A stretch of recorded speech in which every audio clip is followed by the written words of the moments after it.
a former guy that used to somewhat torture the Packers, just signed with a new team. He signed with the Jets, Dalvin Cook.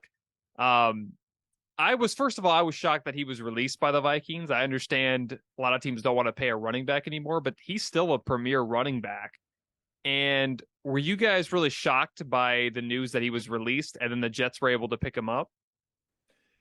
I wasn't as surprised about him getting released, I suppose. There was a little bit of rumblings. We've got some friends that are Vikings fans that, seem to have their finger on the pulse, and we're always kind of, hiding in the weeds, listening to the Vikings chatter. So I don't know how unexpected it was, I think, for some of the Vikings fans out there. But, he's a great player. Dalvin Cook's been a great player. He's a game changer. He's a guy who, against the Packers, we've seen it before where, the Packers are up by a considerable margin and you're feeling pretty good. And all of a sudden they hand the ball to Dalvin Cook on, the Vikings own 20 and he's gone. And all of a sudden it shifts momentum, it shifts the game. So he has that ability. He still has that ability.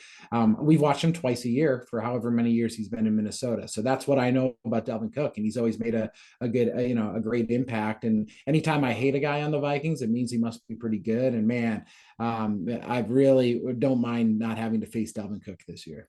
Yeah, and I think it was a bit surprising, but yeah, Cook I think is still a good running back, and I remember all those days he'd be shut out, and then by the third or fourth quarter he'd be running all over the field, and we're like, where'd this come from?